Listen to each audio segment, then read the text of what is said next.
Hello friends, welcome to Ramya channel. இன்றைக்கி நம்ம என்ன ரெசிபி பார்க்க போகிறோன்னா, ஒரு சூப்பரான எக் ரெசிபி தாங்க பார்க்க போகிறோம். இது வந்து தோசை, சப்பாத்தி, சூடான சாதம் அதெல்லாம் வச்சு சாப்பிட்டா செம டேஸ்ட்டாக இருக்கும். சப்பாத்திக்குள்ளே வச்சு அப்படியே ரோல் பண்ணி கூட நீங்கள் குழந்தைகளுக்கு கொடுக்கலாம். சூப்பராக இருக்கும், விரும்பி சாப்பிடுவாங்க. எங்கள் அணியாச்சொல்ல சூப்பராக சாப்பிடுவாங்க. இது எங்கள் சூடான சாதத்தில் கூட பிணைஞ்சு சாப்பிட்லாம், அல்டிமேட்டாக இருக்குங்க. வாங்க இந்த ரெசிபி எப்படி செய்யணும்னு பார்க்கலாம்.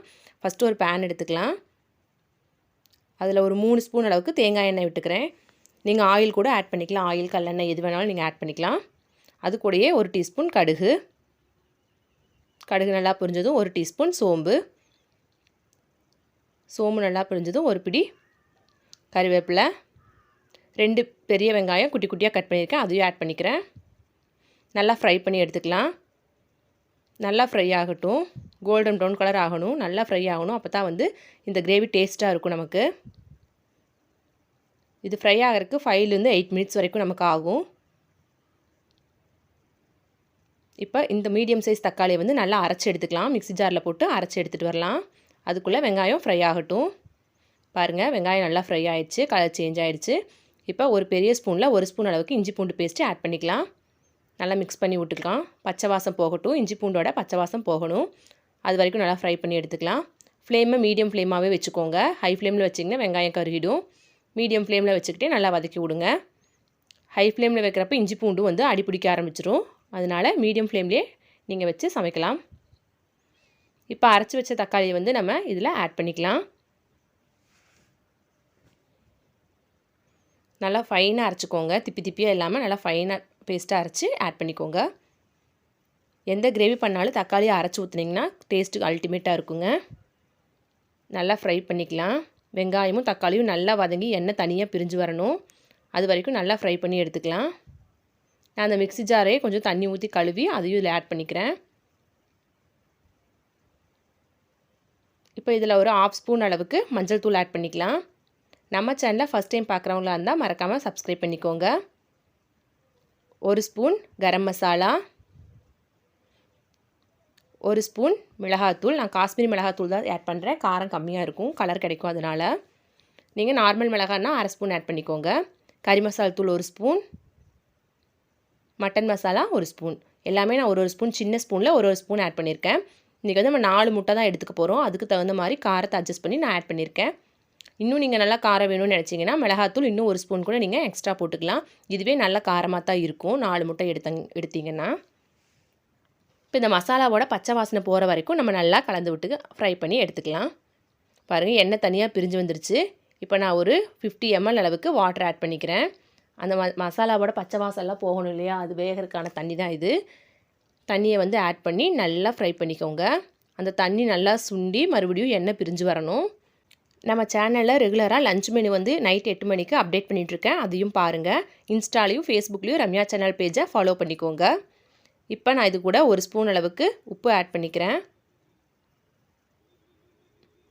நல்லா கலந்து எடுத்துக்கலாம்.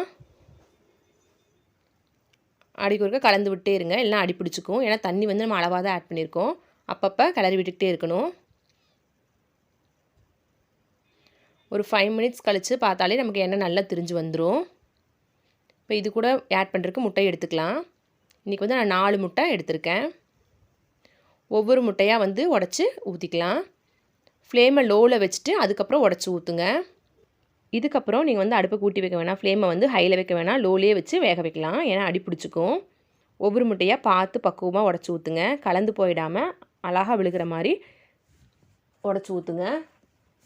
இப்போ 4 முட்டையும் நான் 1 by 1 உடச்சி ஊற்றிட்டுருக்கேன். நீங்கள் எக்ஸ்ட்ரா வேணாலும் முட்டை ஆட் பண்ணிக்கலாம். அதுக்கு தகுந்த மாதிரி மசாலாவும் வெங்காயம் தக்காளியை மட்டும் எக்ஸ்ட்ரா பண்ணிக்கோங்க. 4 முட்டையும் உடச்சி ஊற்றியாச்சு. அதுக்கப்புறம் கலரியெல்லாம் விடக்கூடாது. அப்படியே நம்ம ஒரு மூடி போட்டு மூடி வச்சிடலாம். நீங்கள் இப்போ கலந்து விட்டிங்கன்னா மஞ்சக்கரு பூரா உள்ளே கலந்து ஒரு மாதிரி ஸ்மெல் வர ஆரம்பிச்சிடும். அதனால இதை வந்து இப்படியே இதுக்கு மேலே லைட்டாக அந்த உப்பு போட்டுக்கலாம். இந்த இப்போ சேர்த்துன முட்டைக்கு அளவாக, முட்டைக்கு மேலே மட்டும் அளவாக உப்பு தூவிக்கலாம். ஆல்ரெடி வெங்காயம் தக்காளிக்கு நம்ம உப்பு ஆட் பண்ணிட்டோம். இந்த முட்டைக்கு மட்டும் மேலாப்பில் தூவி விடுங்க. இப்போ ஒரு மூடி போட்டு மூடி வச்சுடுங்க. 5 மினிட்ஸ் வரைக்கும் நம்ம வெயிட் பண்ணலாம். இப்போ ஓப்பன் பண்ணி பாருங்கள். எந்த பாதி வெந்திருக்கு. கீழே அடிப்பறை மட்டும் நமக்கு வெந்தால் போதும். பாதி வெந்துருச்சு. இப்படி கரண்டியால் நீங்கள் வந்து ஒரு கோடு போட்டு விட்டுக்கோங்க. ஒரு 4ஆக பிரித்து விட்டுக்கோங்க. அப்போ தான் நமக்கு திருப்பி போடுறதுக்கு ஈஸியாக இருக்கும். கொஞ்சம் கவனமாக தான் திருப்பி போடணும், இல்லைன்னா அந்த மஞ்சள் கரு ஃபுல்லாக உடஞ்சி கலந்துரும். 2 ஸ்பூன் யூஸ் பண்ணிக்கோங்க. ஃபஸ்ட்டு நான் 1 ஸ்பூன் தான் யூஸ் பண்ணி திருப்பி போட்டு ட்ரை பண்ணேன், முடியலை. அதுக்கப்புறம் நான் 2 ஸ்பூன் வச்சு அழுகாமல் திருப்பி போட்டுட்டேன். நல்லா வேகலைனாலும் கலந்துரும். அதனால் நல்லா வெந்துருச்சான்னு பார்த்துட்டு, கீழே அடிப்பக்கம் வந்து நல்லா வெந்துருச்சான்னு பார்த்துட்டு அதுக்கப்புறம் திருப்பி போடுங்க.